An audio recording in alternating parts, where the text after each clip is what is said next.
terkait dengan metabolisme untuk konservasi energi, seperti itu. Oke,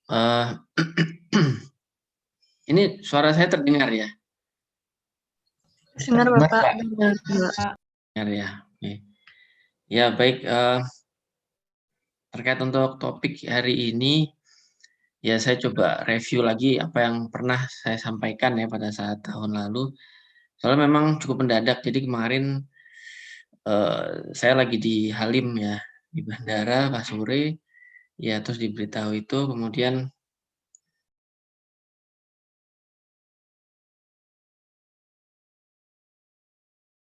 untuk kuliah hari ini, mungkin belum saya upload ya di Google Classroom,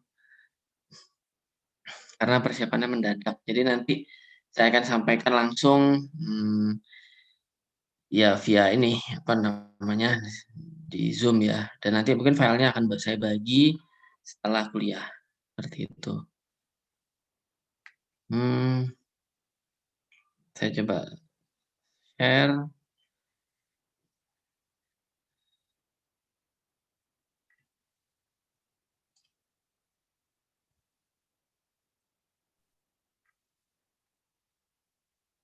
Oke. Sudah terlihat ya. PowerPoint-nya terlihat ya? Iya, sudah terlihat. Ya nanti kalau ada gangguan apa namanya sinyal ya, kadang di sini saya juga ada gangguan sinyal juga ya di kampus. Kemudian kalau seandainya ada yang putus-putus atau apa, tolong saya disampaikan supaya bisa saya ulangi ya penjelasannya. Terus saya stop sejenak. Gitu. Oke. Ya, terkait dengan metabolisme. Oh ya, saya jadi ingat tentang presensi. Belum mulai. Ya, nanti untuk presensi ya mungkin saya isikan setelah apa namanya, setelah kuliah selesai saya akan isi, jadi nanti bisa di input oleh mahasiswa ya, dan nanti pada saat akhir perkuliahan tolong saya diingatkan kembali ya, khawatirnya nanti saya lupa gitu. Oke, balik lagi mengenai metabolism for energy conservation gitu ya. Jadi apa namanya, untuk pertemuan hari ini membahas mengenai metabolisme sebenarnya secara umum gitu ya. Metabolisme kaitannya dengan perolehan energi. Bagaimana sel itu dapat memperoleh energi gitu. Ya nanti itu awalnya saya masuk ke umum dulu, terus nanti akan lebih spesifik ke apa namanya, mikroorganisme ya. Ya untuk istilahnya di sini juga sama dengan katabolisme. Ya mungkin ada sudah pernah dengar ya istilah ini, baik di SMA maupun di perkuliahan lainnya. Oke, nah untuk rinciannya nanti akan ada penjelasan mengenai energi dalam metabolisme, ya kaitannya dengan energi ini, terus juga elektron dalam metabolisme, kemudian dikaitkan juga dengan respirasi aerob dan anaerob dan fermentasi, ya. Jadi hal-hal yang ada di sini, respirasi, fermentasi, ini kata kuncinya ya, elektron, itu semua berkait dengan upaya sel untuk mendapatkan energi, ya. Oke, nah ini ya ini ada apa kaitannya dengan energi ya. Energi, saya coba sampaikan ya tentang konsep energi secara umum ya, bukan istilah-istilah detail ya. Jadi masih ingat istilah potensial energi ya. Energi potensial paling gampang di sini adalah contohnya bahan bakar ya. Bahan bakar ini saya contohkan Pertalite ya, karena mungkin rata-rata di sini banyak yang menggunakan apa, sepeda motor ya atau kendaraan atau mobil ya, yang rata-rata menggunakan Pertalite ya. Nah, salah satu bahan bakar nih apa namanya, atau Pertalite ini contoh saja ya. Ini merupakan suatu senyawa, jadi bahan bakar ini berisi senyawa yang berenergi tinggi, gitu ya. Nah, selama senyawa tersebut masih belum dimanfaatkan, jadi energi yang terkandung di dalam senyawa tersebut itu disebut dengan energi potensial. Jadi masih belum digunakan, gitu ya. Jadi dia memiliki potensi untuk dimanfaatkan. Dan kalau kita bicara energi, berarti ada proses konversi ya. Ingat ya, kalau energi itu tidak dapat diciptakan ya dan tidak dapat dimusnahkan, hanya bisa dikonversi dari satu bentuk ke bentuk lain. Nah, energi yang ada di ini ya merupakan energi potensial ya.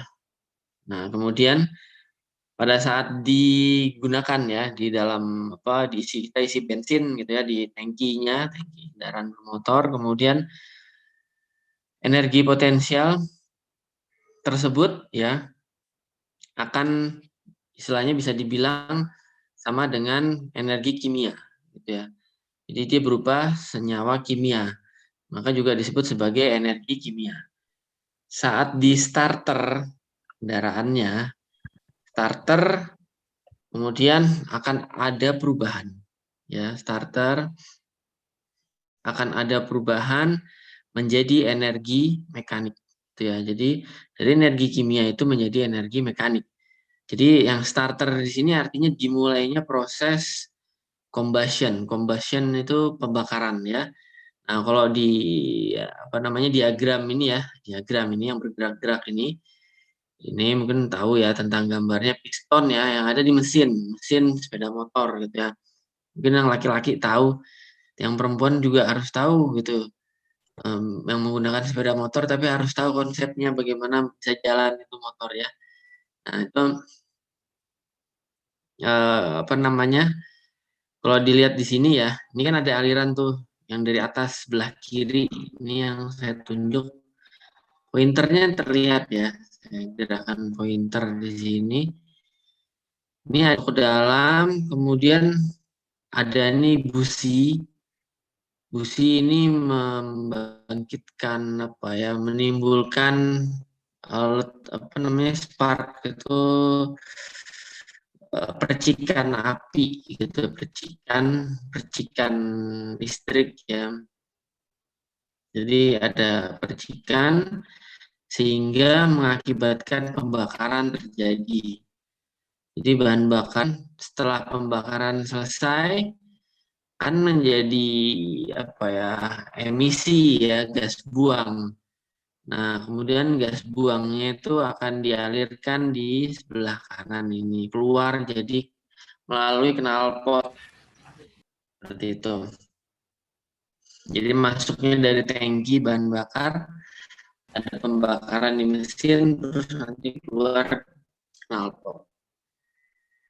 Ya memang tidak dipilih mana oksigen, mana gas yang lain, nggak ada pilihan itu.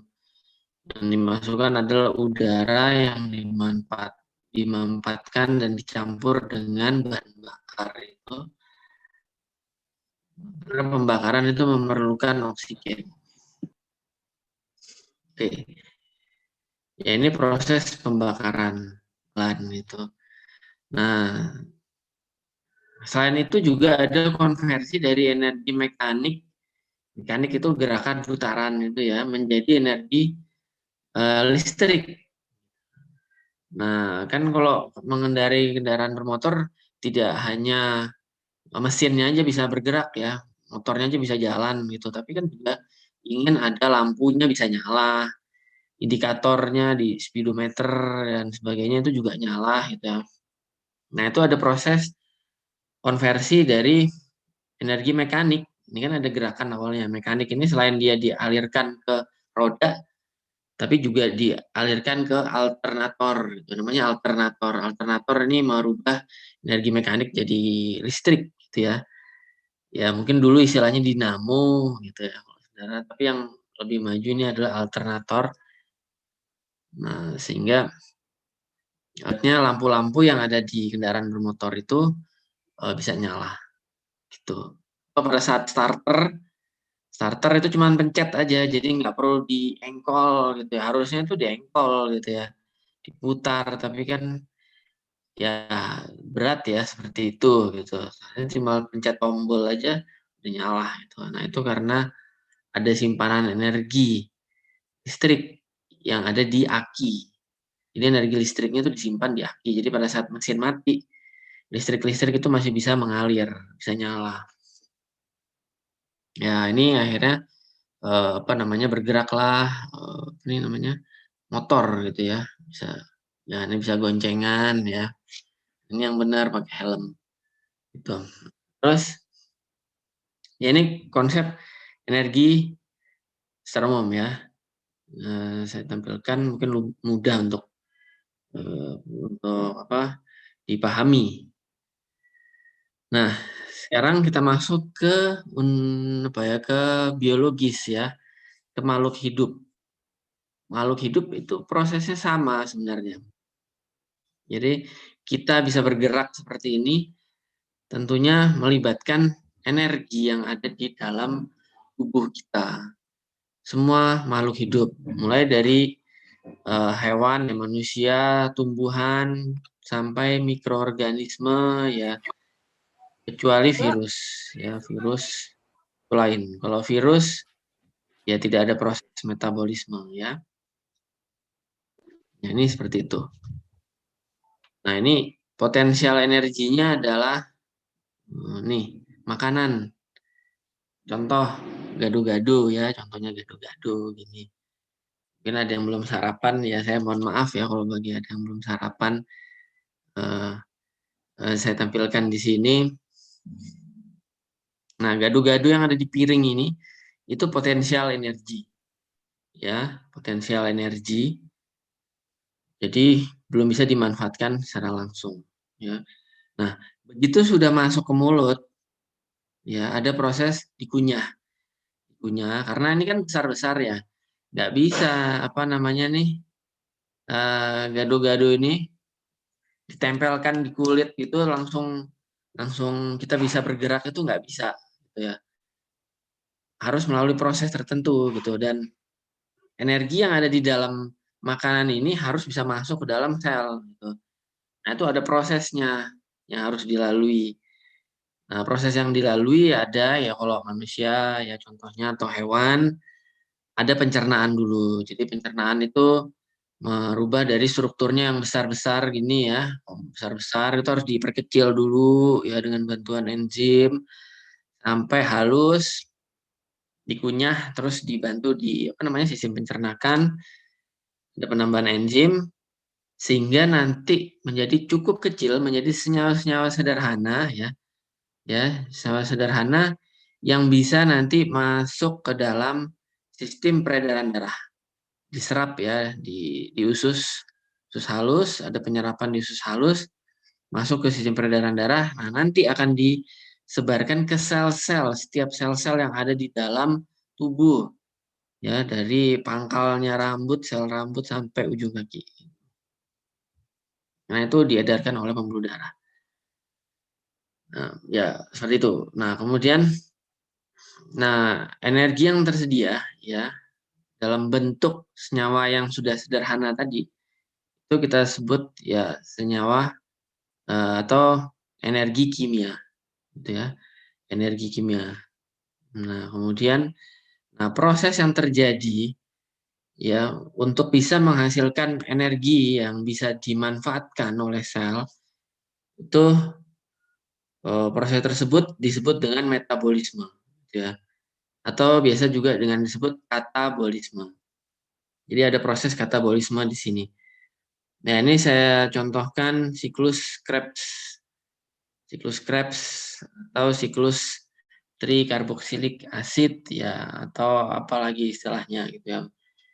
Ini intinya itu sama gitu.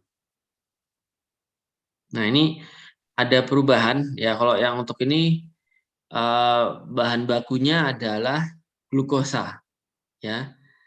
Nah, jadi dari gado-gado ini ya, gado-gado dirubah jadi glukosa itu ada proses ya, proses yang dilangsungkan oleh sistem pencernaan gitu ya.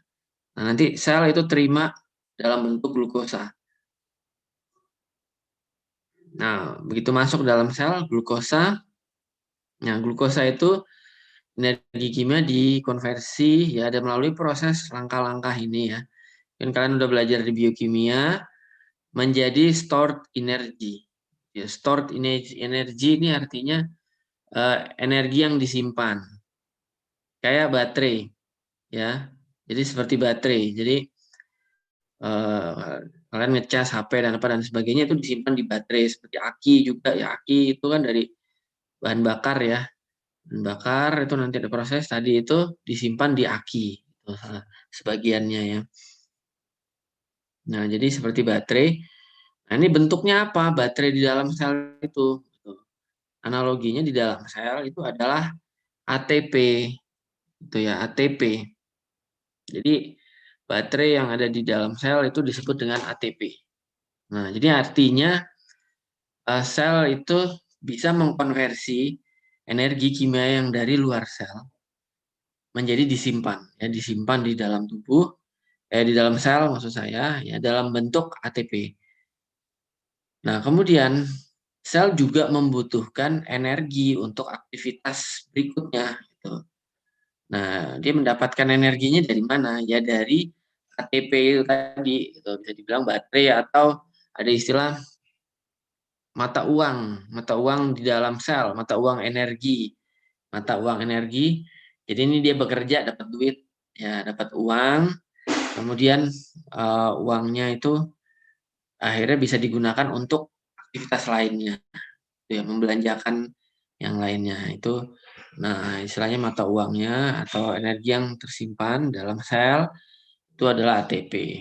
Itu. Ya, ini gambaran ATP ya.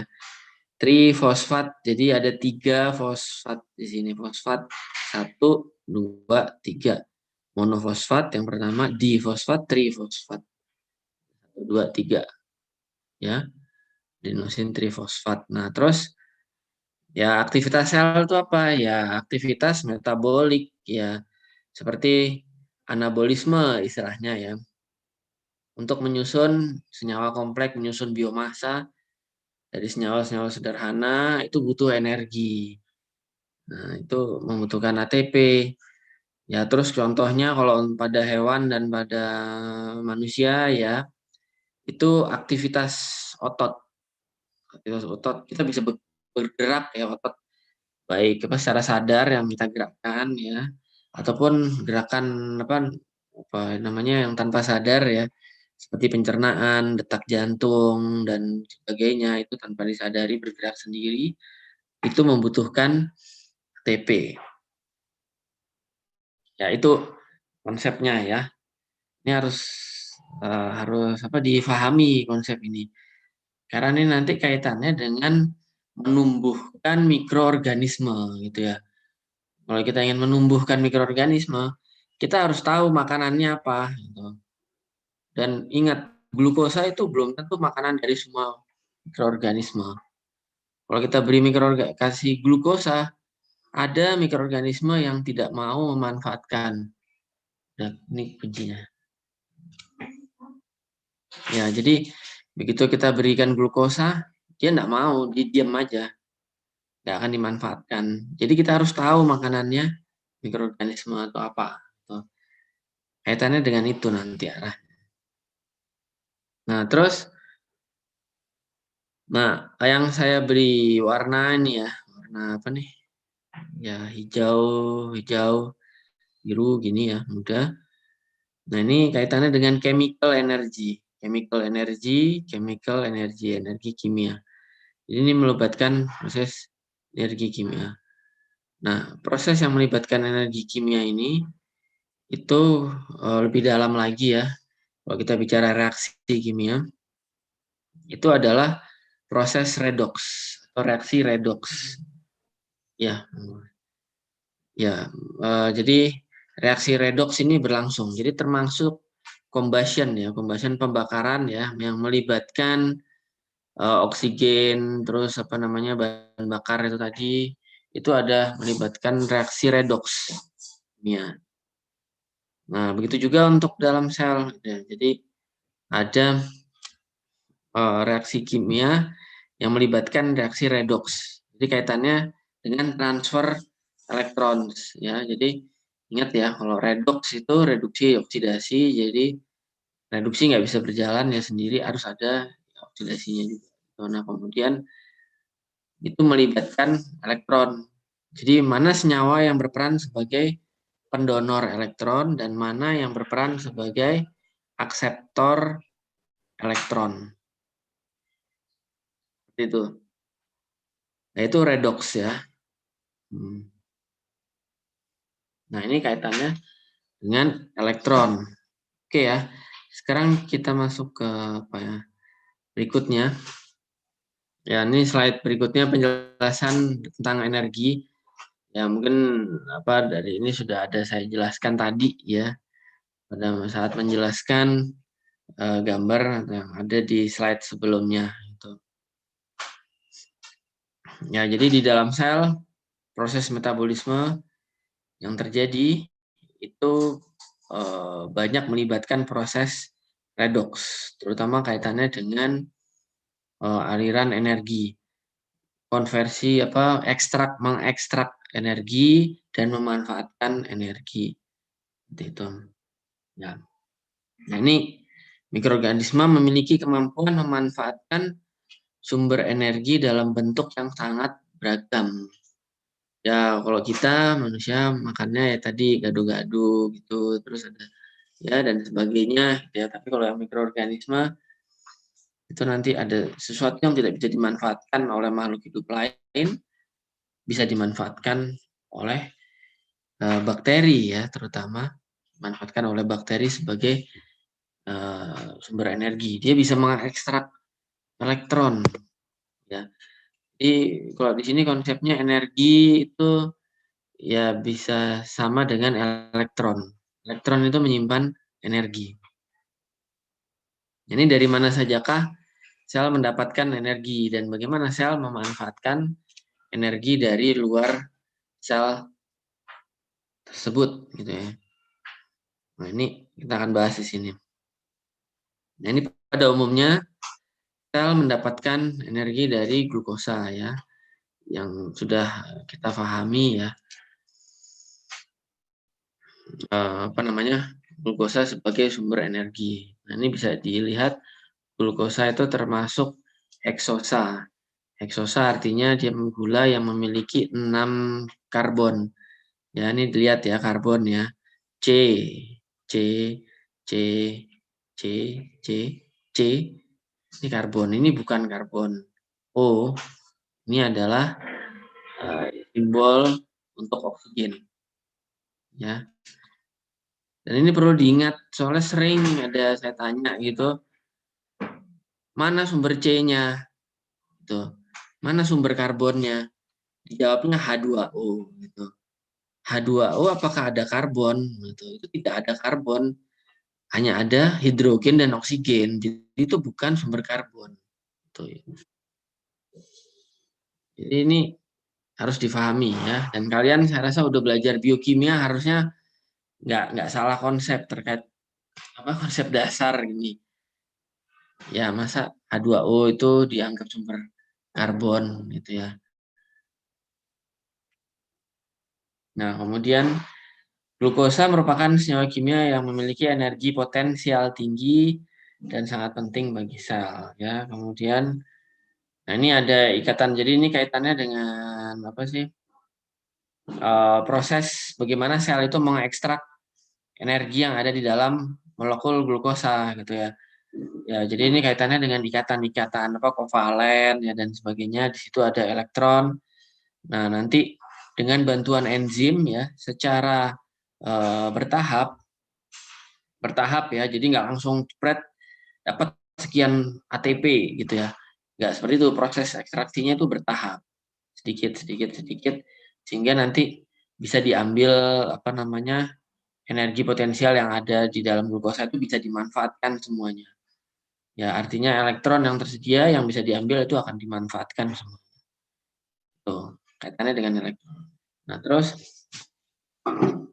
ya dan beberapa tahapan tersebut melepaskan energi yang dapat ditangkap menjadi ATP ya. Ingat ya konsep ATP tadi itu. Kemudian Reaksi metabolik memecah molekul besar menjadi sederhana dan diikuti pelepasan energi disebut dengan katabolisme.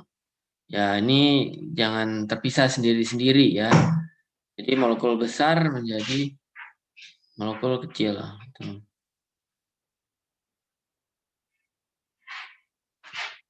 Oke, kemudian cari apa sih? Kriteria yang -80 mati, inkubator mati, AC juga mati, tapi lampunya nyala. Oh, coba tolong disampaikan ke mana ya? Ke Mas Hasan. Cari aja tanya satpam yang ada di sini, Mas Hasan. Itu Mas Hasan atau Mas Hermo? Oh, disampaikan aja. Ya. Ya.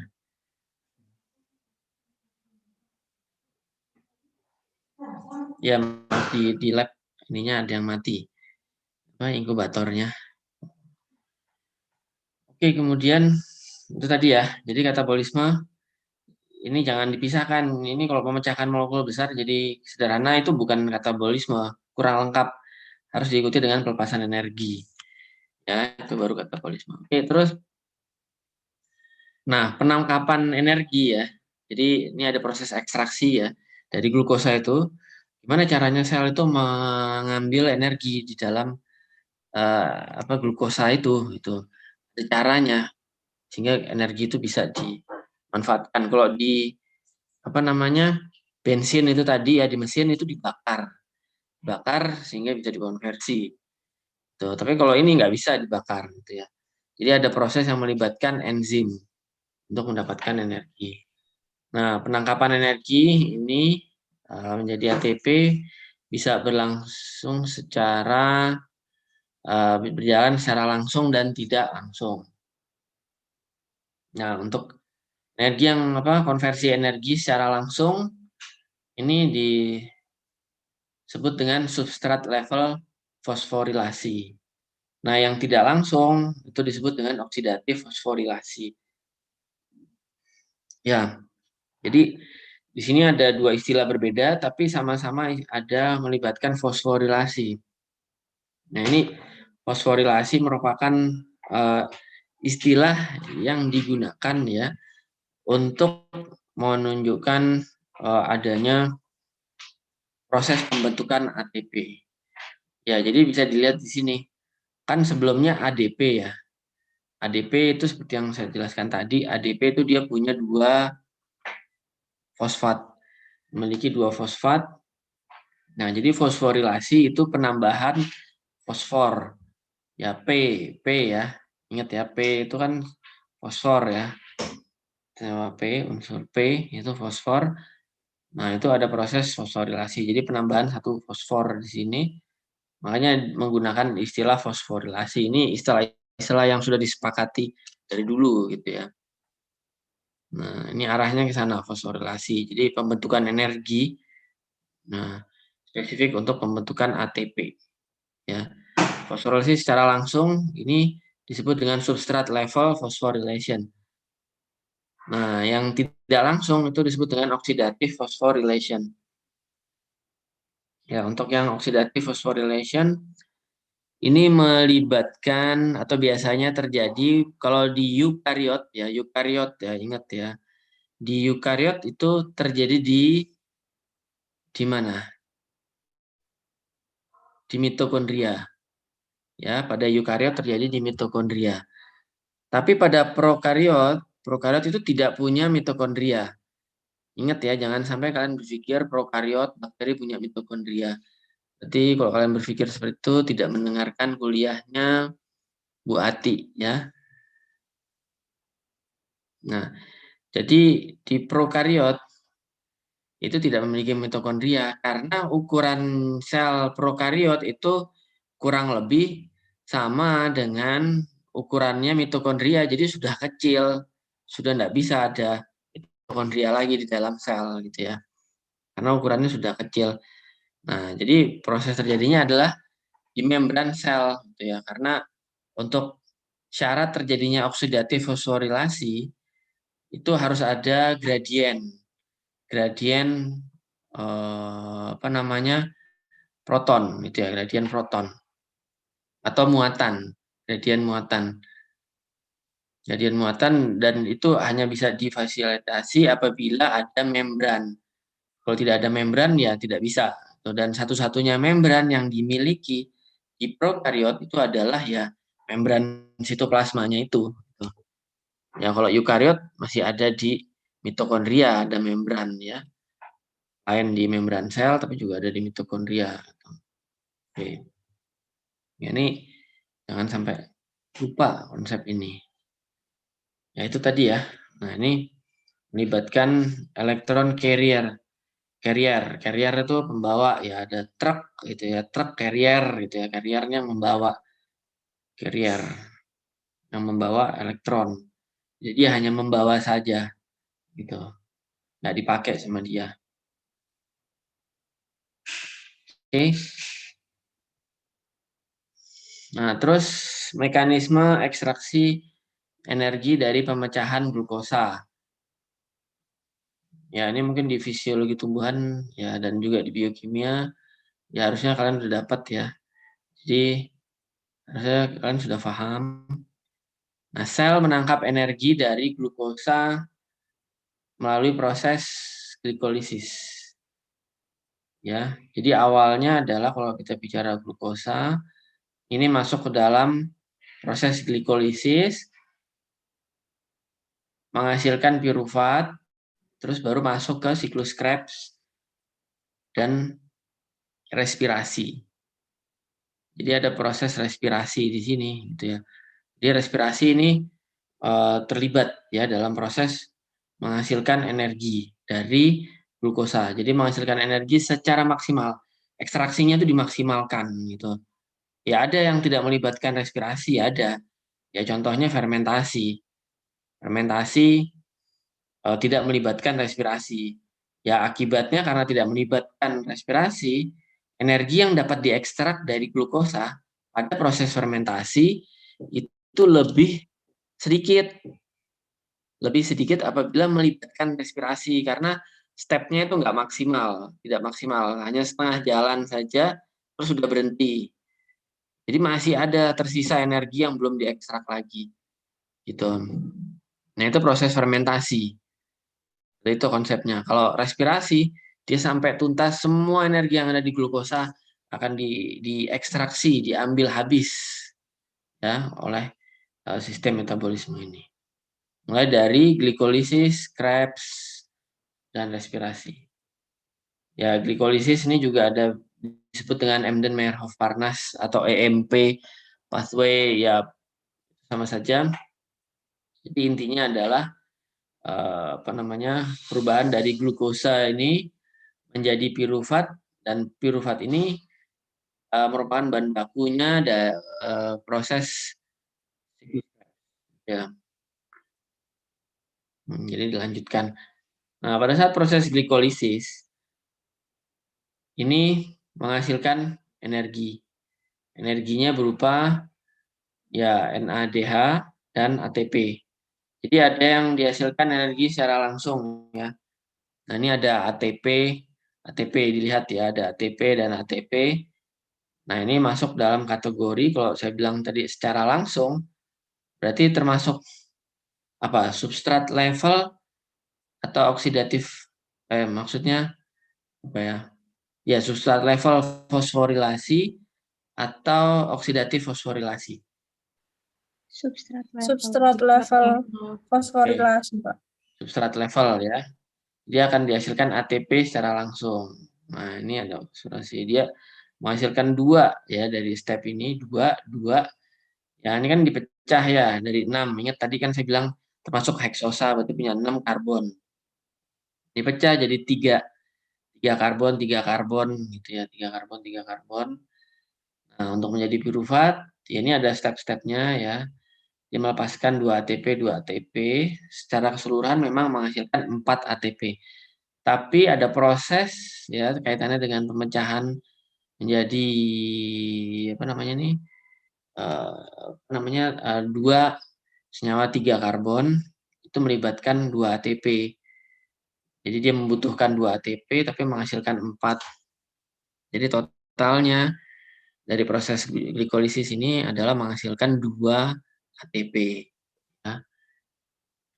Totalnya adalah 2 ATP. Nah, terus ada proses menghasilkan energi juga, ya, ekstraksi energi di sini. Dari NAD+ menjadi NADH. Nah, ini kalian perhatikan ini aja. Ini gampang sebenarnya, ya. Kalian bisa, ya mungkin untuk pemahaman dasar bisa abaikan apa H+ ini ya, itu unsur H+ ini. Kalian lihat aja dulu. NAD+. Ini kan ion, muatannya positif. Kemudian menjadi NADH, gitu ya. Menjadi tidak bermuatan, jadi netral. Ya, jadi netral. Kenapa kok bisa netral? Ada penambahan apa kira-kira? Yang bisa jawab? Dari positif supaya menjadi netral ya. Ion positif supaya muatannya menjadi netral perlu ditambahkan apa? Elektron. Ya, oke, elektron ya. Ya, elektron kan muatannya negatif. Jadi ditambahkan elektron. Nah, ini berarti ada proses penambahan elektron di sini. Ada mulai serah terima elektron. Makanya NAD+ ini atau ya NADH ini disebut sebagai elektron carrier. Jadi dia membawa elektron carrier. Saya ditugasin membawa elektron untuk saya berikan ke yang lainnya. Ini bukan untuk saya itu elektron. Saya hanya menyampaikan saja. Tuh. Nah, ini positif menjadi netral. Dia sudah membawa elektron. Ya, itu seperti itu. Nah, terus ini masih belum bentuk ATP. Masih dalam bentuk NADH. Yang dibutuhkan sel untuk bisa dimanfaatkan dalam proses-proses metabolik ya di dalam sel adalah ATP. Nah, jadi perlu ada proses konversi. Konversi dari NADH ini menjadi ATP.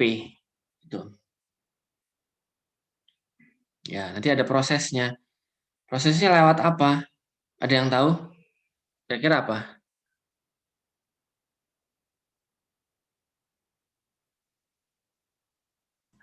Transport elektron, Pak.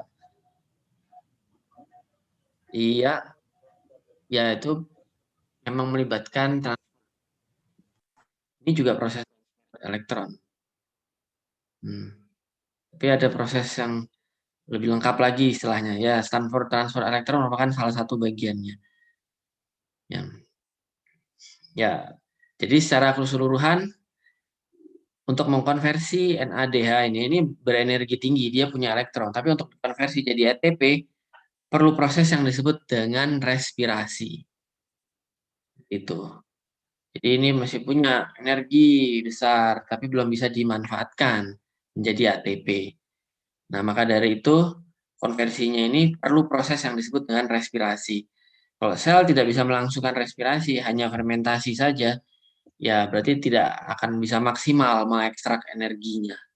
Gitu. Ya oke, ini di-keep dulu ya, disimpan dulu sampai batas ini. Jadi glikolisis hasilnya adalah seperti ini. Ada 2 ATP yang dihasilkan ya, karena ini 4 dikurangin 2. Dan ada maksudnya masih ada 2 NADH di sini, gitu ya. Oke. Nah, ini ya bisa dilihat dari sini ya. Jadi net gain-nya 2 ATP, 2 NADH, plus 2 pirufat. Kenapa pirufat masih dicantumkan di sini? Karena ini belum tuntas. Pirufat masih memiliki energi yang belum diekstrak, gitu ya. Ini senyawa intermediate istilahnya. Glukosa menjadi senyawa A, B, C, D, ya jadi pirufat. Ini senyawa intermediate, senyawa antara. Jadi ada konversi satu berikutnya dan proses konversi senyawa antara satu ke berikutnya dan berikutnya itu memerlukan enzim, tidak terjadi secara spontan, Tidak bisa secara spontan berubah-berubah sendiri, nggak bisa. Harus memerlukan enzim. Kalau enzimnya tidak tersedia, kira-kira apa yang terjadi? Enzimnya nggak ada nih. Apakah akan berjalan proses glikolisisnya? Salah satu enzimnya nggak ada di tengah-tengah. Ya akan keblok. Ya keblok. Enzimnya rusak, termutasi. Namanya enzimnya termutasi. Nah itu keblok prosesnya. Itu konsep-konsep penyakit-penyakit apa sih? Penyakit apa ya? Ya pokoknya penyakit genetik ya, penyakit-penyakit genetik. Penyakit genetik itu biasanya satu enzimnya termutasi atau gennya termutasi sehingga tidak menghasilkan enzim yang dapat bekerja optimal atau tidak bekerja sama sekali enzim yang dihasilkan. Nggak ada gunanya enzim tersebut karena nggak cocok dengan substrat apapun gitu. Nah, akibatnya step ini itu akan keblok, gitu. Blok berhenti karena untuk berjalannya suatu reaksi, beberapa tahapan reaksi memerlukan enzim-enzim berbeda. Nah, di salah satu step enzimnya nggak ada, mutasi, ya gennya, sehingga nggak jalan seperti itu. Nah, itu biasanya konsep pada penyakit-penyakit ya apa genetik itu seperti itu. Nah, kalian kalau itu tinggal cari aja apa yang keblok, ya apa yang termutasi, tinggal cari aja.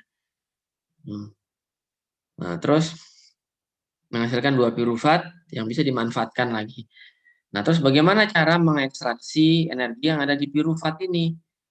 Ya melalui siklus Krebs gitu. Ada langkah selanjutnya. Tugas pertama selesai. Nih saya berikan pirufat ke apa namanya siklus Krebs gitu. Ya gitu. Ini kayaknya saya belum tampilkan siklus Krebsnya. Oh nanti. Nah ini apa ya? Saya cerita apa maksudnya? Ya ini yang saya sampaikan tadi juga sih. Jadi ini kaitannya energi tersimpan dalam bentuk elektron ya. Elektron pada saat saya menjelaskan NADH itu. Ya, NAD plus ya. NAD plus menjadi NADH. Nah, ini kalau di reaksi sebelumnya nggak disampaikan. Ada plus 2 elektron itu nggak dilihat, nggak ditunjukkan. Tapi dia melibatkan 2 elektron. Ya. Terus sehingga muatannya menjadi netral. Tuh. Jadi netral ya. Tentunya ada penambahan proton di sini ya. Jadi kita nyebut H plus ya. H plus itu proton. Proton itu kan bagian dari atom ya. Yang muatannya positif 1 itu proton ya. Ya untuk H plus itu sama gitu ya. Jadi itu H plus itu proton sebutnya. Bukan hidrogen. Hidrogen itu H2 ya. Jadi ini bahasanya.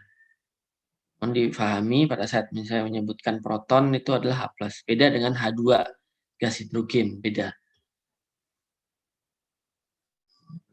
Ya ini seperti ini. Jadi ada proses redox di sini ya. Bisa dilihat. Nah, kemudian ini beralih ke siklus Krebs ya. Nah, jadi tadi menghasilkan pirufat, sekarang gantian, oke. Estafet ke siklus Krebs. Nah, ini siklus Krebs atau citric acid cycle ya pirufat dari satu molekul pirufat. Tadi kan ada 2 ya. Satu molekul pirufat gambarnya seperti ini. Ini melewati suatu proses siklus Krebs di sini. Konsepnya kalian lihat di sini. Itu tadi. Jadi dari pirufat ini akan dihasilkan ATP. Ada nggak sih yang substrat level, cari substrat level, oh ada ini. Ini ada tuh langsung jadi ATP. Ya GTP atau ATP gitu ya. Ada yang substrat levelnya di sini gitu. Nah, terus di bagian yang lain tidak ada. Tidak ada. Jadi tidak ada proses fosforilisasi di sini. Selain di sini. Yang ada di sini hanya substrat level. Nah, tapi menghasilkan senyawa-senyawa yang memiliki energi potensi juga gitu ya. Ya ini di sini adalah dalam bentuk NADH itu tadi. NADH, ya atau NADPH Ini biasanya pada tanaman-tanaman ya, itu ada ADPH atau hal yang lain. Kemudian FADH2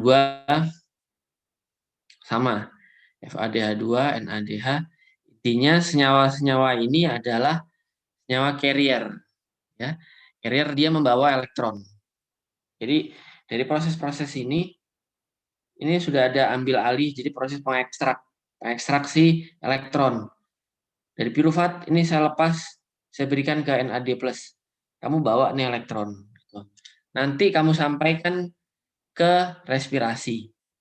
Kamu bawa ke proses respirasi untuk menghasilkan ATP. Gitu. Terus gitu, sama untuk FADH begitu juga. Nah, terus ini ada senyawa intermediate ya. Nah, intermediate ini senyawa-senyawa, jadi prosesnya yang saya bilang tadi bertahap ya. Bertahap, nggak jebret dibakar langsung dapat energi, nggak, tapi bertahap. Kenapa bertahap? Nah, ini nanti kaitannya dengan proses anabolisme. Itu ya, anabolisme ini bertahap ya.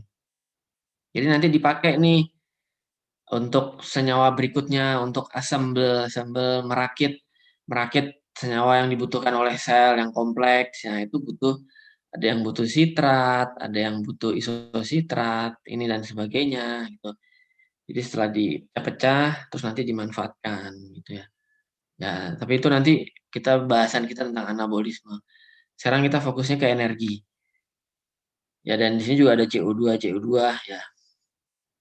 Nah, ini kenapa kita bernafas melepaskan CO2 ya dari sini gitu ya. Makan CO2 ya dari hasil ini itu CO2-nya. Ada proses Krebs ya. Dengan CO2. Nah, terus selesai siklus Krebs, kemudian ATP juga dihasilkan. Ya, ini net gain CO2, 4 NADH, 1 FH2, dan ATP atau GTP ya. Mau GTP atau ATP itu sama, yang dilihat adalah T-nya ini T3, 3 fosfat ya. 3 fosfat. Jadi ini sama-sama punya 3 fosfat. Jadi sama-sama berenergi tinggi. Ya. FADH, NADH. Nah, ini belum bisa dimanfaatkan nih NADH karena dia carrier. Gitu. Nah, ini yang saya tulis di sini, energi yang ada di pirufat diekstrak sampai habis di siklus Krebs. Sudah habis. Yang ada di glukosa sudah habis diekstrak energinya melalui glikolisis dan siklus Krebs. Udah beres. Ya, udah diekstrak, tinggal proses konversi. Konversi dari carrier itu tadi menjadi ATP. Ya. Lanjut.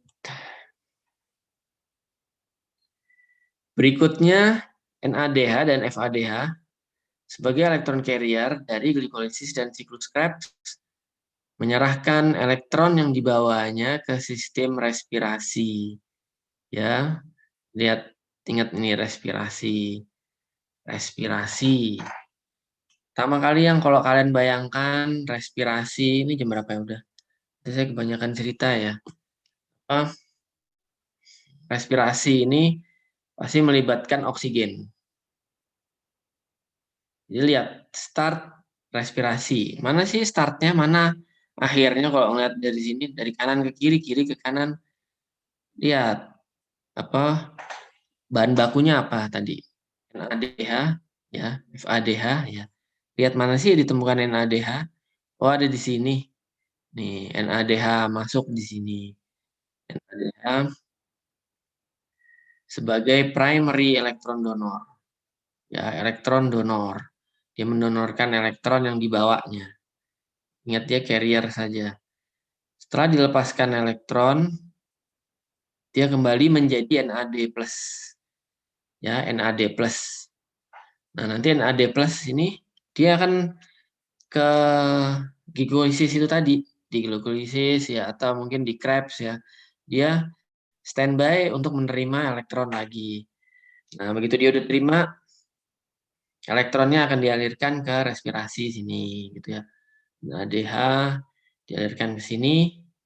kompleks 1 ya. Nah, tadi balik lagi pertanyaan saya, kalau kalian membayangkan respirasi pasti kaitannya dengan bernafas, yaitu yang terjadi pada manusia memang ya. Kita bernafas, dan bernafas itu artinya membutuhkan oksigen ya kalau untuk manusia. Karena untuk bakteri istilah bernafas itu nanti berbeda. Ya maksudnya ya bisa berbeda, tapi konsep umumnya sama. Nah, respirasi itu oksigen. Kita bernafas dengan oksigen. Apa perannya oksigen? Nah, ini tadi di sini. Tadi awalnya NADH masuk ke siklus apa nih? Bukan siklus, elektron transport chain ya, chain. Jadi ada aliran elektron yang berantai. Karena ini ada beberapa step ya berantai, ke beberapa carrier, melibatkan banyak carrier. Dioper di estafet, carrier 1, carrier 2, carrier 3 dan seterusnya. Makanya disebut rantai aliran elektron. Nah, sampai kapan berhentinya? Dioper-oper terus. Siapa penerima elektron terakhir? Gitu. Penerima elektron terakhir adalah oksigen. Makanya disebut dengan terminal elektron akseptor. Nah ini, jadi pada saat kita bernafas, menghirup oksigen, pagi-pagi seger gitu ya, pada saat menghirup oksigen, nah tujuannya di sini, menyuplai oksigen untuk menerima elektron. Jadi yang sudah dioper tadi dari glikolisis, Krebs ya, ke NADH, dioper situ harus, ini dioper-oper ke carrier, harus ada yang terima. Kalau nggak ada yang terima, ya berhenti proses ini. Kalau proses ini berhenti, apa yang terjadi? Ya nanti saya jelaskan. Jadi oksigen harus terpenuhi di sini. Ini yang kita dapatkan pada saat respirasi untuk menyuplai terminal elektron akseptor di sini. Nah, oksigen ini bisa dilihat dikonversi menjadi H2O. Ya, oksigennya ya plus proton, 4 proton menjadi H2O. Nah, ini menjelaskan mengapa pada saat kita bernafas dan kita membutuhkan oksigen, benar ya, sudah terbukti, bukan gas yang lain ya. Bernafas oksigen, kemudian begitu kita menghembuskan nafas, itu ada CO2. CO2 dari yang Krebs itu tadi. Kan kalian lihat ya, Krebs itu menghasilkan netnya ada CO2 dari situ. Dari situ menghembuskan CO2 sekaligus mengeluarkan uap air ya. Kan bisa dicek kalau di cermin ya atau tempat mana itu kelihatan sekali gitu, kalau kita menghembuskan nafas akan muncul titik-titik embun air gitu ya. Nah, airnya dari mana? Ya dari konversi oksigen menjadi H2O. Ini oksigen jadi H2O-nya ini yang dilepaskan.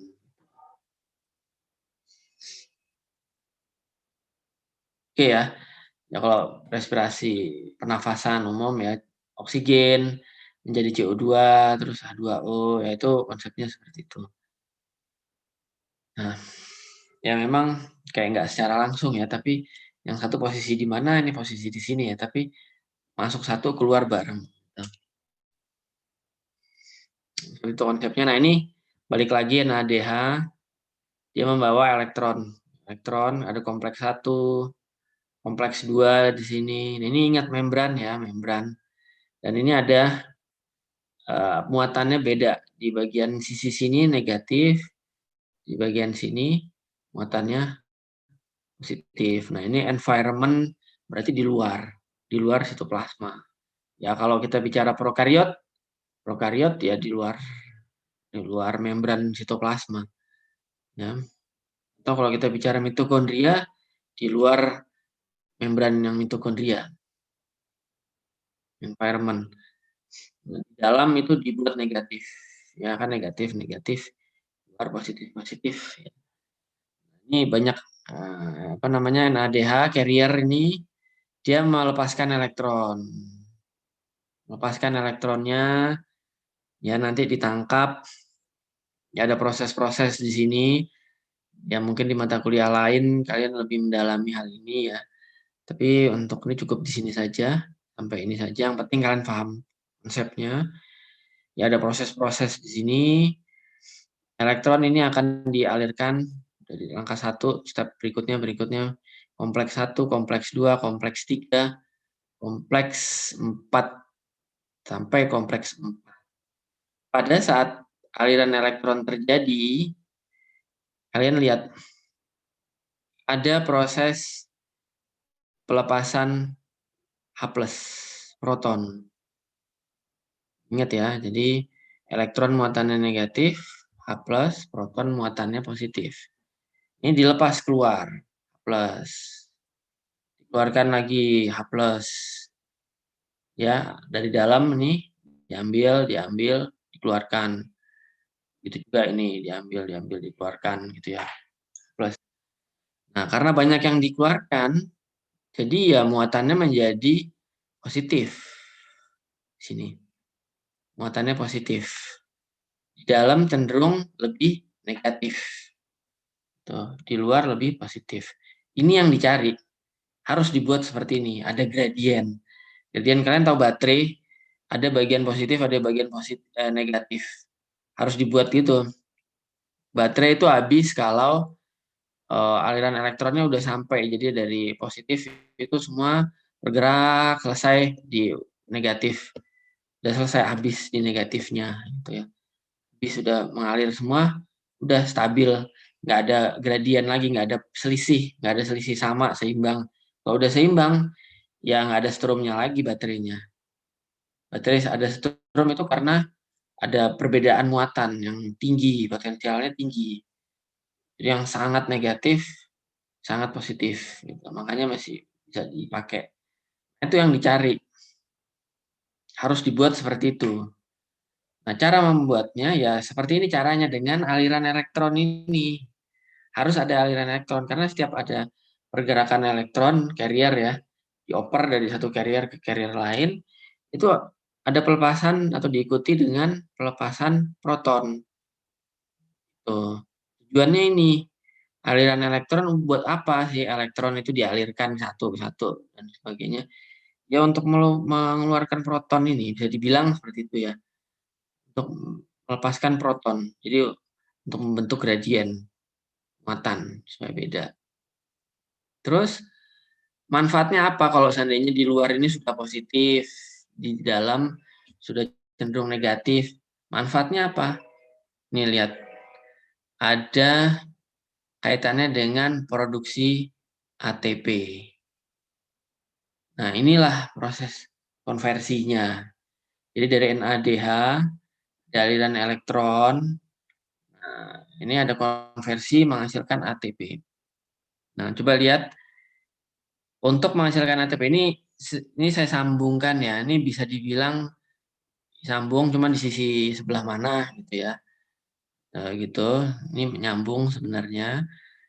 Dan ini out, tulisannya out sama dengan environment, berarti di luar, di mana banyak ditemukan proton H+. Ya kan lihat di sini tuh, dikeluarin nih H+, keluarin di sini, dikeluarkan. Nah, itu nanti begitu ada gradien di dalam negatif, di sini positif. Nah, dia punya daya pindah yang kuat gitu. Ini kan kayak air bergerak dari tempat tinggi ke tempat rendah. Tapi kalau udah seimbang ya nggak akan mengalir, stabil. Nah, supaya membuat jadi tinggi ke rendah, seperti ini caranya. Jadi di sini dibuat H+. Banyak H+-nya, sehingga H+ ini akan bergerak menuju area yang lebih negatif. Nah, jadi dia akan masuk ke dalam, mendorong untuk masuk di dalam. Nah, pada saat proses masuknya ini membutuhkan 3 H+, ya, dan dia akan menggerakkan suatu sistem ini yang disebut dengan ATP-ASE. ATP-ASE itu kan enzim ya. ATP-ASE atau ya proses itu, atau ATP sintase, pensintesis ATP sintase ya. Itu enzim. Ingat, ini di posisinya di membran ya. Nah, berada di bagian membran, transmembran sini. Nah, ini membutuhkan H+. Nah, nanti akan menghasilkan ATP. Ini dari ADP di dalam sel ya. Di dalam sel ada ADP jadi ATP. Dirubah di sini. Dirubah di sini menjadi ATP. Nah, lihat untuk menghasilkan satu ATP membutuhkan 3H+. Oke. Ini kalian bisa lihat, kalian pelajari. Mungkin saya belum bikin kuisnya, belum sempat. Ini nanti kuisnya Ure kali ya, atau gimana. Kan lihat, kalau NADH, dari NADH itu menghasilkan berapa ATP. Berapa ATP. Cara mengetahuinya bagaimana? Atau kalian mungkin sudah tahu, kayak teorinya ya, hafalan gitu ya. Ya mungkin ada sebagian dari kalian tahu kenapa NADH menghasilkan lebih banyak ATP daripada FADH. Ada yang tahu? Kenapa NADH menghasilkan lebih banyak ATP daripada FADH?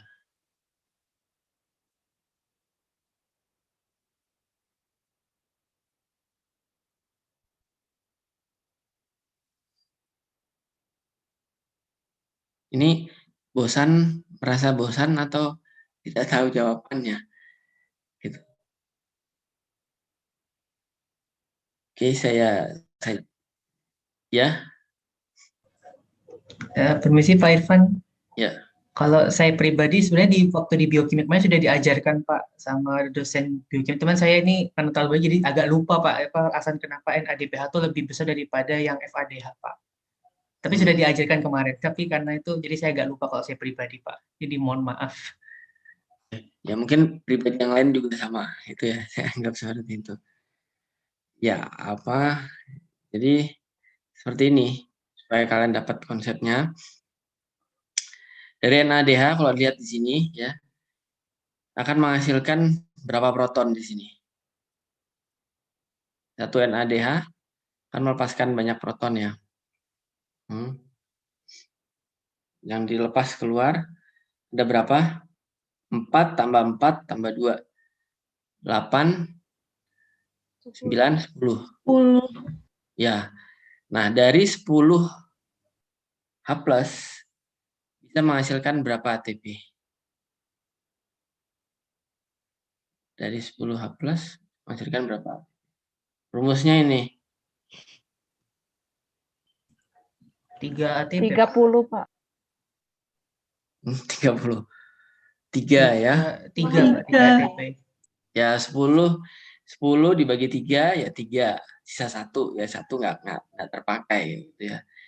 Ya itu mungkin ada tambahan nanti untuk gabungkan, tapi intinya NADH karena bisa menghasilkan 10 H+ itu nanti akan bisa dikonversi menjadi 3 ATP ya, karena 3 itu dibagi 3 itu. Nah, ini terus lihat FADH. FADH masuknya di mana di sini? FADH ya. Di kompleks 2. Kalau kompleks 1 NADH berada di kompleks 2. Nah, dari kompleks 2 kalau dilihat bergerak ke kanan itu menghasilkan berapa H+? 4 ditambah 2. Ya kan? Jadinya 6 H+. Nah, terus berarti menghasilkan berapa ATP dari 6 H+? 2 ATP. Iya, ATP. Ya seperti itu. Tuh. Ya, saya rasa nggak perlu dihafalin kalau gini. Misalnya kalian lihat gambar gini aja, kan paham. Oh, NADH karena 10 dan ini butuh 3. Gitu. Ya, ini penjelasannya mengenai potensial elektrokimia, yaitu tadi ini maksudnya elektrokimia ya. Dan ada proton motif force itu tadi. Ya, proton motif force yaitu tadi jadi ada pergerakan proton itu ya untuk membentuk gradien proton di sini. Ya. Oke, jadi kalau ini kondisinya, ya balik ke pertanyaan saya yang tadi, ada yang bisa jawab nggak? Apa yang terjadi kalau aliran elektron ini tidak terjadi?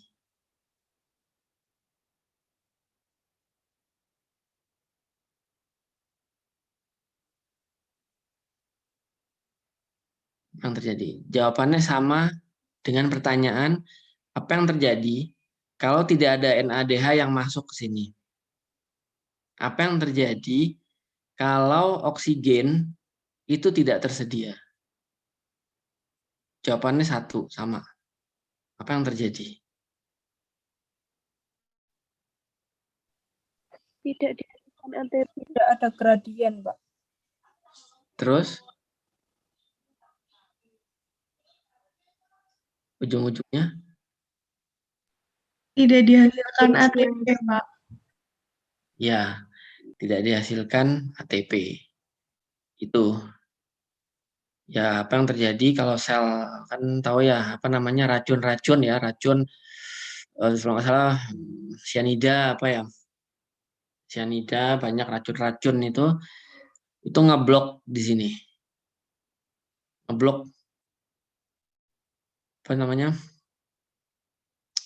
proses aliran elektron. Jadi aliran elektron di sini ya, sitokromnya itu diblok. Kerja dari sitokrom itu diblok hingga dia tidak bisa menerima ataupun juga mentransfer elektron. Nah, itu diblok. Ada racun sianida kerjanya seperti itu. Sehingga akibatnya oksigen, meskipun kita bernafas, oksigen ini tersedia, tapi ini diblok, elektron nggak jalan. Jadi oksigen ini nggak akan menerima elektron. Mana ini elektron? Saya tunggu-tunggu nggak datang-datang. Karena prosesnya diblok.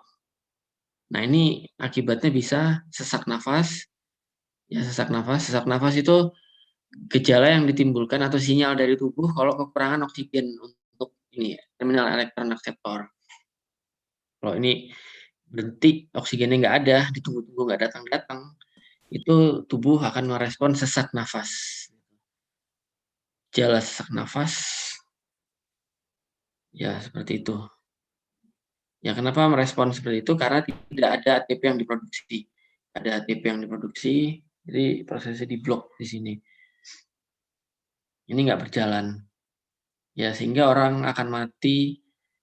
Ya apa? Ya ini, karena nggak ada oksigen, tidak ada ATP yang dihasilkan, sehingga ya lama-kelamaan dia akan mati. Gitu. Begitu juga sel. Sama ya, ini konsepnya masih sama. Oke, itu respirasi.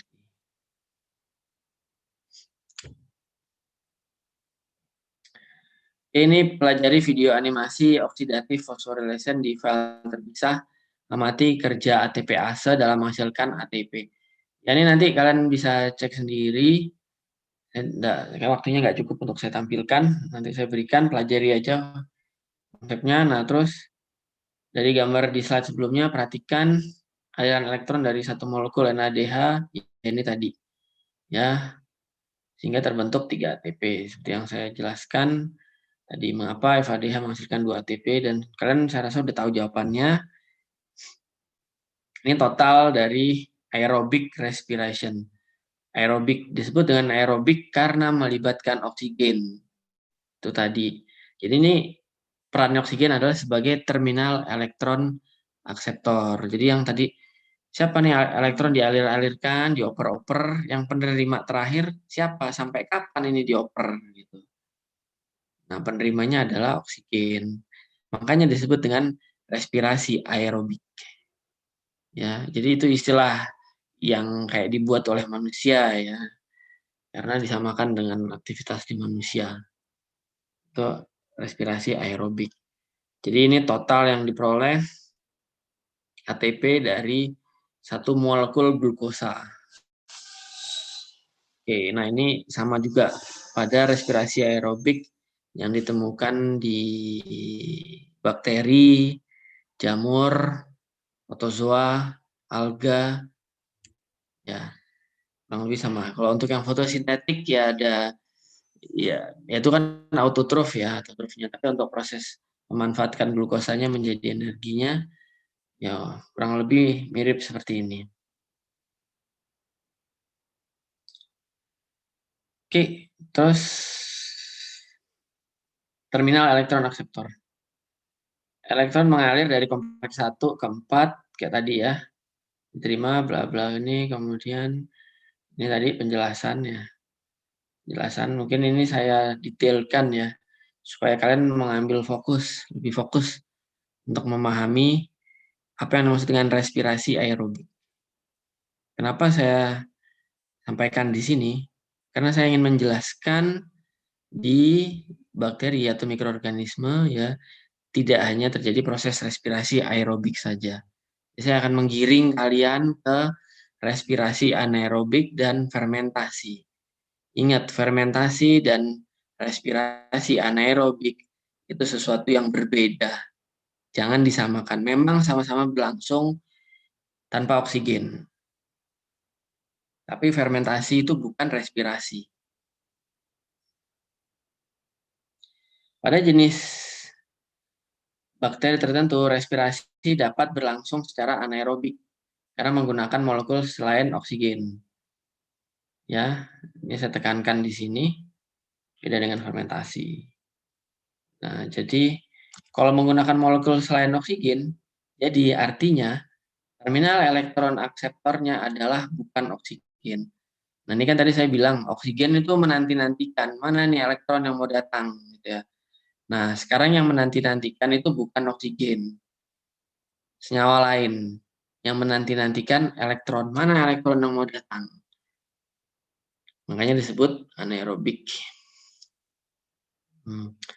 Bagaimana sel melangsungkan respirasi saat oksigen tidak tersedia? Ya. Berapa bakteri mampu melangsungkan respirasi anaerobik menggunakan terminal elektron akseptor selain oksigen? Oke.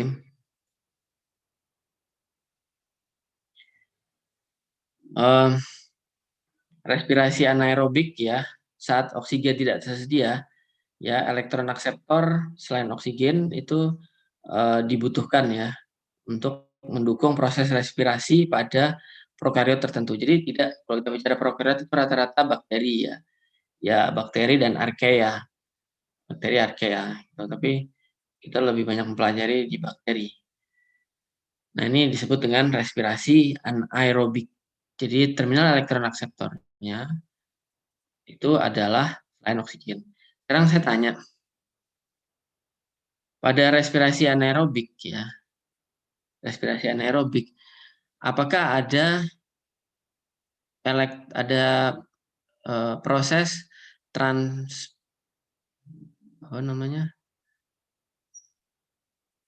elektron transport chain, rantai transport elektron yang berlangsung di membran. Jadi aliran elektron yang ada di membran. Apakah terjadi?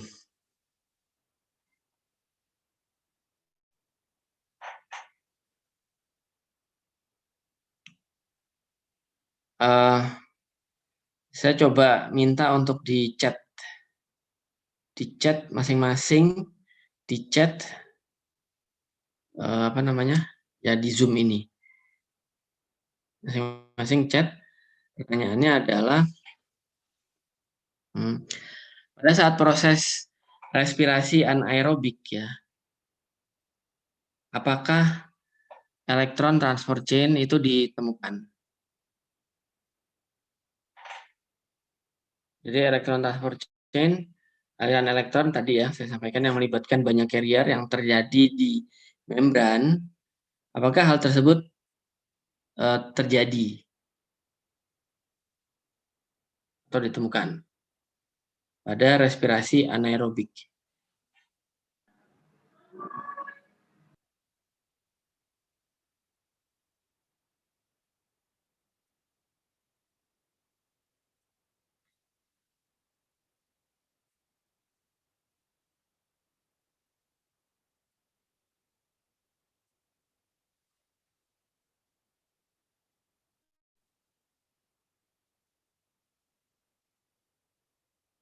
Oke, ya, saya rasa sudah cukup mewakili apa namanya yang menjawab ditemukan.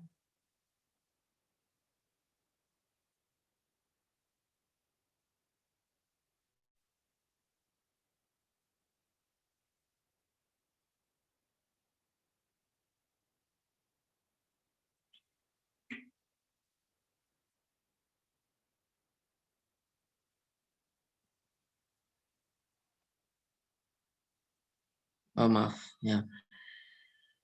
Ini sudah lihat ke apa namanya ke slideshow. Terlihat, Pak. Sudah, Bapak. Slideshow ya, slideshow ya. Oke, ya, oke. Jadi jawabannya saya lihat sama. Ya, jadi untuk respirasi anaerobik, ya tentu saja masih melibatkan elektron transport chain, gitu ya. Makanya itu jadi suatu khasnya dari respirasi, gitu. Kalau tidak melibatkan elektron transport chain, berarti bukan disebut dengan respirasi. Itu disebut dengan fermentasi. Gitu. Nah, penggantinya apa sih selain oksigen, gitu ya? Nah, itu ada nitrat, ada Fe3+, ya. Fe3+. Nah, ini kalian bisa lihat ada SO4 dan karbonat ya. Nah, jadi kalau oksigen tadi menerima elektron ya, berarti kan ada menambahkan elektron. Senyawa atau molekul apabila ditambahkan elektron berarti muatannya akan menjadi negatif. Ya, muatannya akan menjadi negatif. Jadi karena ada ketambahan elektron seperti nitrat, ya NO3, nanti ada direduksi menjadi nitrit, ini ada penambahan elektron. Ya ini kelihatannya satu ya, sama-sama elektronnya minusnya 1 gitu. Tapi ini kan beda nih, O-nya 3, ini 2 gitu ya. Berarti yang kita lihat di sini adalah N-nya. Ya nanti saya nggak jelaskan di sini kepanjangan. Kalau kalian menghitung sendiri ya, bilangan oksidasi yang di N pada nitrat dengan N pada nitrit, bilangan oksidasinya itu beda gitu. Jadi yang pada nitrit itu lebih negatif daripada yang nitrat. Gitu. Maksudnya kalian udah tahu cara ngitungnya ya. Jadi ini gimana? Kemudian Fe3+, ya juga 3+ ini kan langsung ya 3+, begitu ada ketambahan 1 elektron, ya tentunya +3 ditambah -1, jadi +2. Tuh, ini direduksi. Istilahnya direduksi. Ya, jadi kalau ada penambahan elektron tuh direduksi. Nah, ini begitu juga SO4 sulfat. Ya, nanti kalian bisa hitung S di sini berapa bilangan oksidasinya. Nah, terus dibandingkan dengan H2S. S pada H2S. Nah, nanti kalian akan menemukan bahwa S pada H2S ini jumlah elektronnya lebih banyak daripada S pada sulfat. Jumlah elektronnya. Ya, kenapa di sini penting elektron? Itu tadi gitu. Kalau tadi kalian lihat contoh yang paling gampang ya, NADH itu bisa menghasilkan apa namanya 3 ATP, FADH itu 2 ATP. Nah, kenapa kok bisa seperti itu? Karena kaitannya dengan elektron yang dibawanya juga gitu. Karena ya kalau di sistem itu tadi sudah difikskan, jadi FADH masuknya di sini, NADH masuknya di sini gitu. Itu ya sudah ada secara energetika hanya berlangsung seperti itu, nggak bisa FADH masuk di kompleks 1, itu nggak bisa. Jadi energi yang dibawa di NADH itu lebih besar daripada energi yang dibawa di FADH gitu. Nah, jadi ini nanti kaitannya dengan itu aliran elektron. Jadi seberapa besar nanti sel itu akan mendapatkan elektron. Nah, kaitannya juga seberapa banyak sel akan mendapatkan atau proses tersebut akan menghasilkan ATP. Seperti itu. Ya, oke, itu anaerobic respiration. Nah, terus ini external electron source. Tadi kan kita bicara tentang glukosa ya. Dari awal itu sumber elektronnya adalah glukosa. Ya. Glukosa elektron diekstrak menjadi NADH, ada dari menjadi ATP langsung ya. Seperti itu. Nah, ada nggak sih selain glukosa Ya ada banyak gitu ya. Ada banyak ya seperti apa namanya? Ya protein itu kan bisa. Kalian tahu protein itu bisa menghasilkan sekian ATP. Lipid bisa menghasilkan sekian ATP. Ya. Nah, itu mereka semua berperan sebagai elektron donor. Beberapa bakteri dapat mengekstrak elektron dari senyawa organik ya dan juga dari senyawa anorganik. Itu dari senyawa anorganik itu juga bisa. Kalau hewan, manusia, ya tumbuhan itu hanya senyawa anorganik, senyawa organik saja gitu ya. Ya. Nah, ini berbeda. Kalau pada bakteri ada beberapa yang dapat mengekstrak elektron, mengekstrak energi dari senyawa anorganik.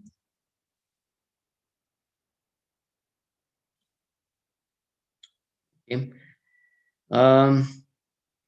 Mungkin sebelum saya lanjutkan, atau saya merasa apakah kalian apa ya bisa dilanjutkan lagi? Apakah kalian tidak merasa lelah?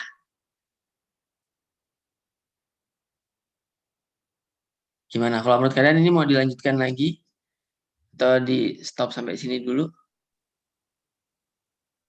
Bisa lanjut, Pak. Bagaimana?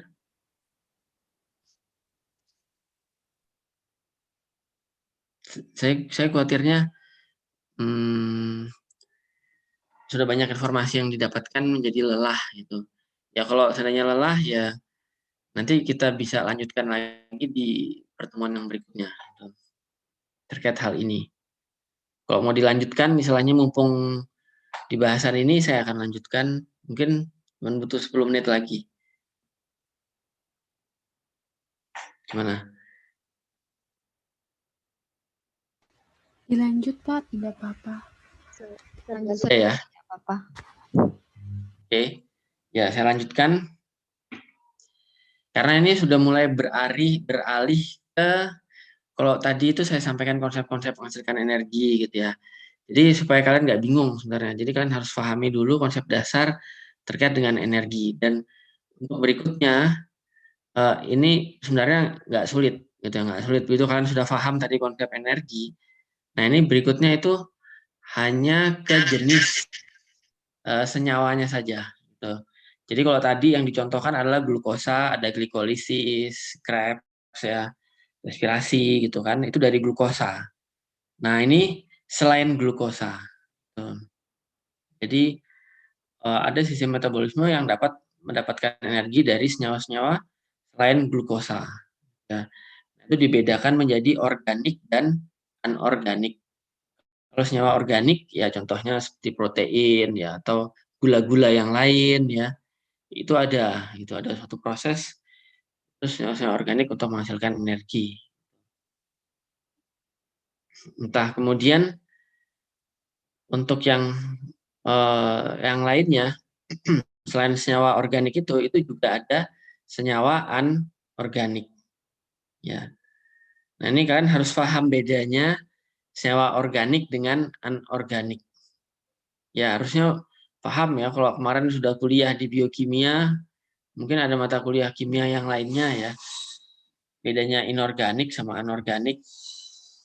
Sebelum saya lanjut, sekarang saya mau tanya, coba dijawab di chat. Plastik ya, plastik kantong plastik atau plastik kemasan ini ya, plastik ini itu termasuk senyawa organik atau anorganik? Coba dijawab di chat.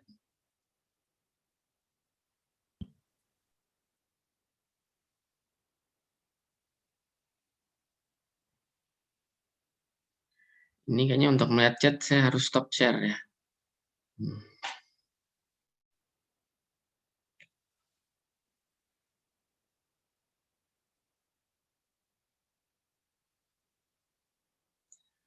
Oke, sejauh ini disampaikan plastik itu anorganik. Ada yang ingin menyampaikan alasannya apa? Mau di chat juga nggak apa-apa. Atau mau disampaikan juga nggak apa-apa. Alasan apa? Plastik termasuk senyawa anorganik. Karena ini penting untuk konsepnya. Kalau enggak kalian bingung.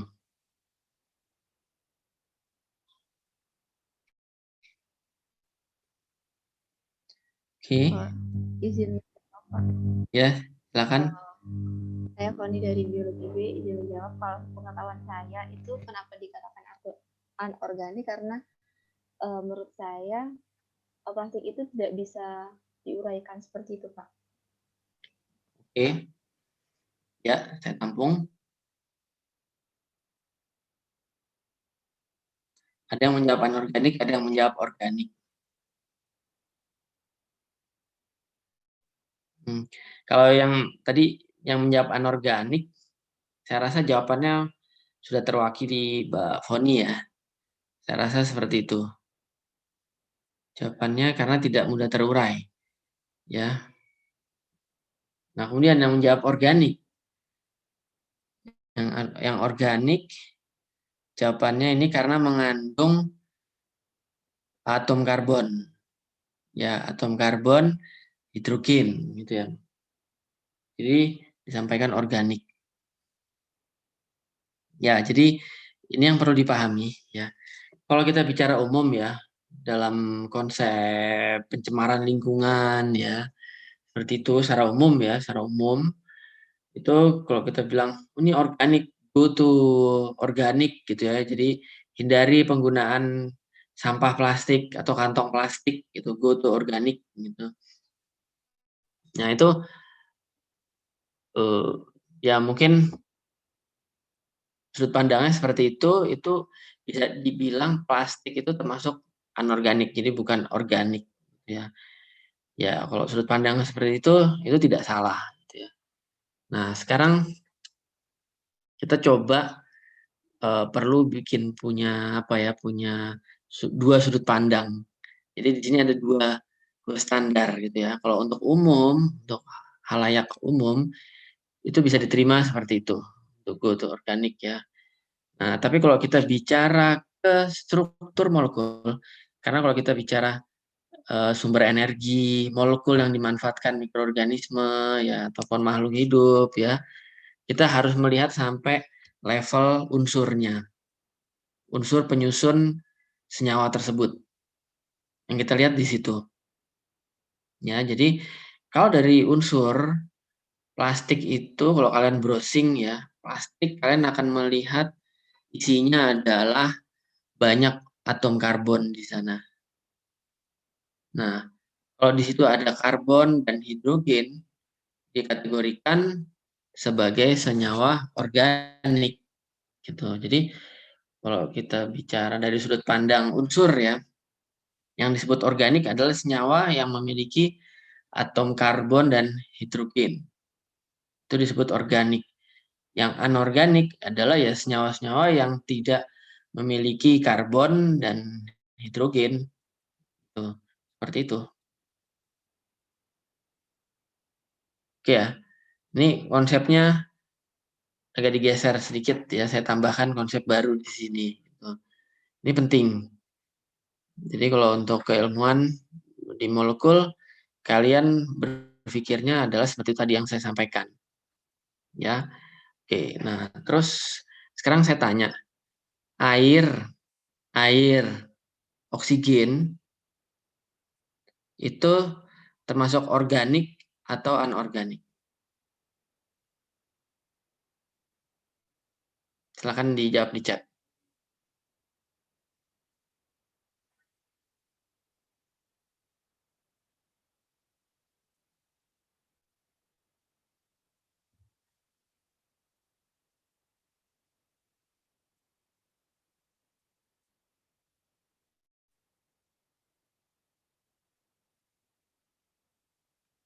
Oke, belum ada yang jawab. Saya ya perlu saya ulang ya, air ya, H2O air. Kemudian oksigen yang kita hirup, yang kita butuhkan, senyawa organik atau anorganik.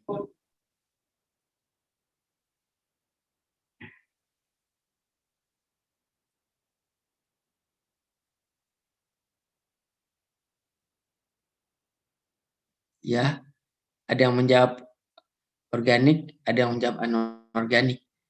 Kalau ada yang menjawab organik, alasannya apa?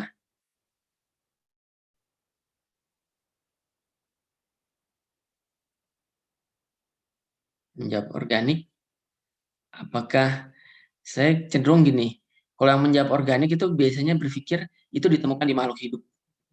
Ditemukan di makhluk hidup, semua yang ditemukan di makhluk hidup disebut dengan senyawa organik.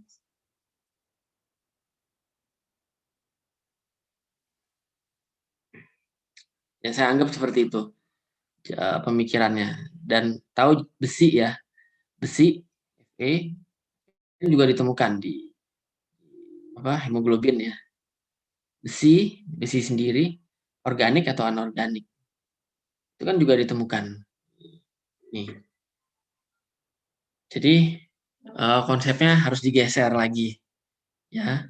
Kembali lagi seperti yang saya sampaikan tadi, H2O itu ada C atau tidak, ada C dan H atau tidak, tidak ada. Oksigen gas ada C dan H atau tidak, tidak ada. Ya, berarti keduanya termasuk anorganik. Oke, jadi air yang meskipun ada di dalam tubuh kita itu termasuk senyawa anorganik. Ya, kemudian untuk oksigen juga anorganik. Seperti itu. Jadi konsepnya sama seperti yang saya jelaskan tadi. Yang plastik itu juga ya. Jadi lihat struktur molekulnya ada C dan H-nya nggak sih? Terus minyak bumi hidrokarbon itu organik ya. Hidrokarbon itu organik. Plastik itu sebenarnya turunan dari minyak bumi. Plastik itu dibuat dari minyak bumi. Ya, meskipun dia tidak degradable ya, tidak biodegradable, ya tapi itu organik. Oke. Jadi tergantung sudut pandang dan saya minta kalian berpikir ke level unsur penyusun molekul ya. Jangan bertahan di yang general itu tadi ya. Yang ada di dalam tubuh itu semua yang ada di tubuh dianggap organik. Jangan bertahan di situ. Karena nanti kalian akan kesulitan ya. Oke. Terus mana tadi? Nah, sekarang balik ke sini. Nah, ini ada istilah organotrof. Jadi berdasarkan sumber elektron eksternal ya. Sumber elektron eksternal. Jadi glukosa itu yang saya maksud sebagai sumber elektron eksternal. Jadi glukosa itu jadi sumber energinya kan ya. Dia bawa elektron nanti diekstrak jadi berapa proses glikolisis dan sebagainya itu tadi. Nah, glukosa itu termasuk contoh dari organik.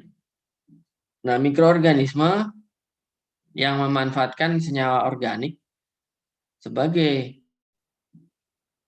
sumber elektron eksternalnya disebut dengan organotrof. Organo ya organik, organotrof.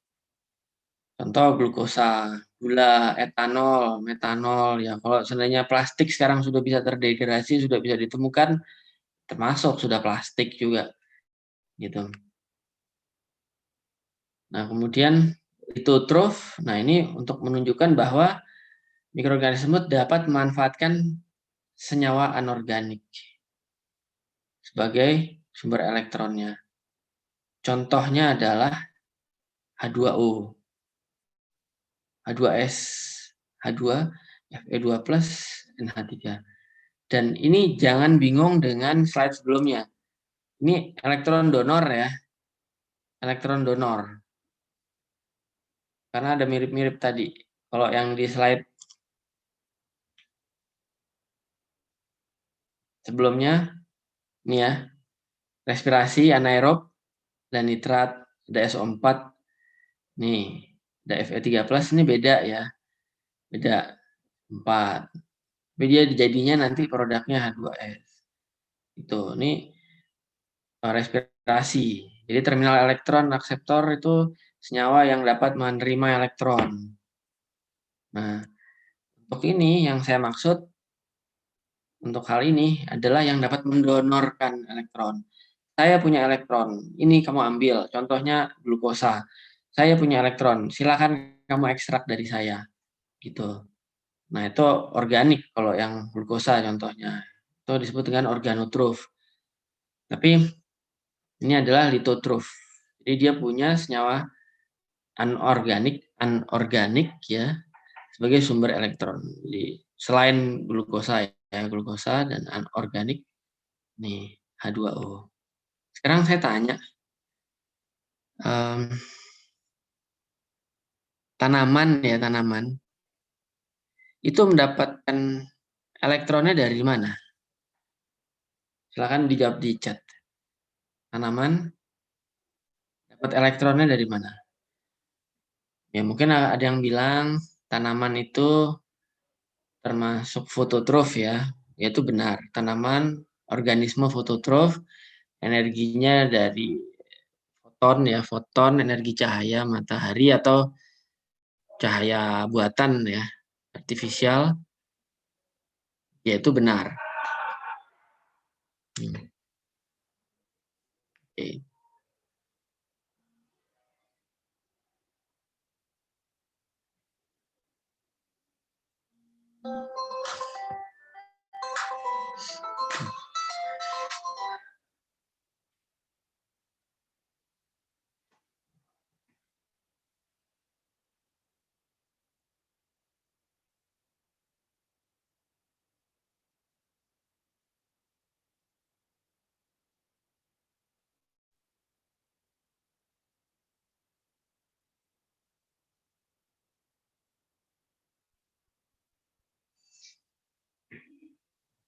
Ya,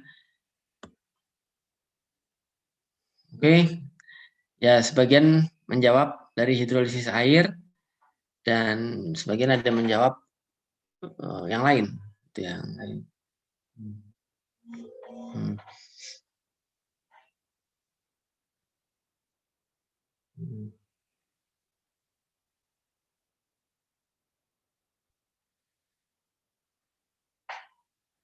Caranya membalik.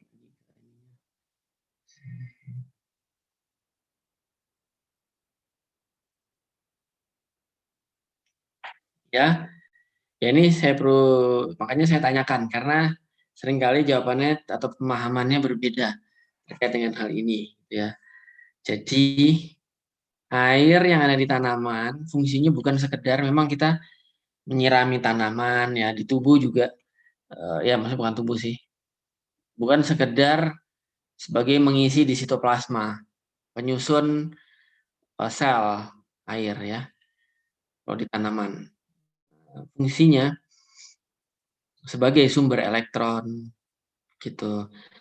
Jadi tanaman itu atau tumbuhan itu merupakan organisme litotrof. Ya, karena dia mendapatkan elektronnya dari senyawa anorganik dari air. Tanaman itu termasuk litotrof.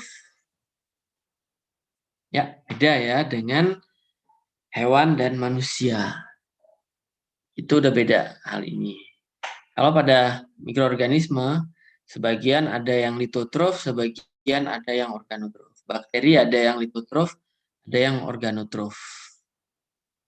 Oke, ya saya rasa ini udah membuka ini kalian ya, maksudnya udah tahu bedanya anorganik dengan organik dan tumbuhan itu adalah termasuk dalam litotrof. Begitu juga ya ada sebagian bakteri.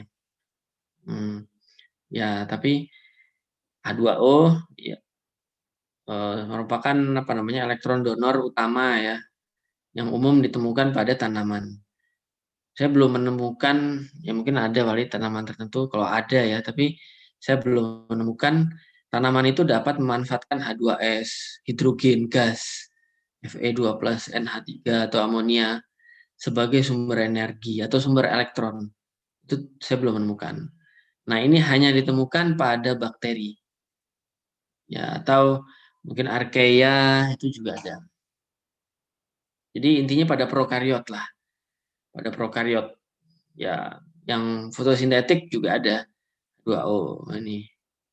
Ini mungkin pada tanaman, tapi keseluruhan ini hanya ditemukan pada prokariot. Gitu.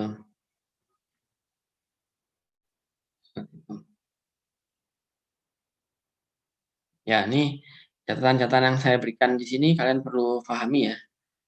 Gitu. Oke. Ya, ini chemolithotruf ini ada berapa banyak? Wah, masih kepanjangan. Ya, mungkin sampai sini aja dulu kuliahnya sampai ini. Nanti pertemuan berikutnya ya semoga kalian tidak lupa tentang konsep ini ya. Karena nanti mungkin minggu depan akan nanti akan disela Pak Har kembali, akan diisi Pak Har kembali. Gitu. Atau mungkin supaya berkaitan saya coba nego ke Pak Har, saya isi kalian minggu depan. Jadi tuntas untuk topik saya. Jadi nanti dengan Pak Har itu setelah UTS.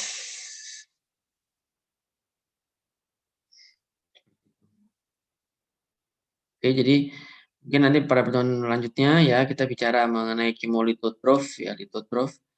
Ya ingatlah, maksudnya paling gampangnya contoh lithotrof adalah tanaman. Tanpa kalian sadari ya, tanpa disadari tanaman itu merupakan lithotrof. Elektronnya dari H2O, dari air. Tuh. Ya, ini nanti untuk fermentasi dan seterusnya ini saya jelaskan di pertemuan berikutnya saja. Biar kalian mengendap aja dulu kan, paham. Oke, mungkin ada yang ditanyakan sampai sini. Ya, Pak. Saya Sylvie dari kelas biologi B, izin bertanya dan mengafirmasi untuk yang tugas riset. Halo, apakah suara saya terdengar? Oh, risamnya? Iya, kan hari ini harusnya kelompok 5. Berarti disumnya tetap materi 7 dari Pak Irfan ini, tapi kelompoknya tetap yang kelompok 5 gitu ya, Pak? Ya, ini saya tanya, terkait dengan, kan ada persiapan ya, saya bilang waktu itu, jadi kalau mungkin yang bertugas merisam di topik hari ini, mahasiswa tersebut sudah menyiapkan gitu ya. Nah, jadi supaya tidak mengganti topiknya, apa yang sudah tidak merubah apa yang sudah disiapkan itu, jadi bisa untuk topik nggak ada perubahan di pembagiannya, gitu. Jadi artinya nanti yang dengan saya yang harusnya mungkin masih berapa kali pertemuan lagi, ya itu bisa mengumpulkan saat ini, gitu. Maksudnya dikumpulkan di minggu ini, jadi maju, gitu. Oh, berarti hari ini yang riset tuh yang kelompok 7 untuk topik 7-nya Bapak ya? Iya, seperti itu. Dan risamnya sampai yang ini tadi aja, dari apa sih namanya, sampai mana tadi? Hanya belum masuk ke fermentasi. Belum masuk ke fermentasi.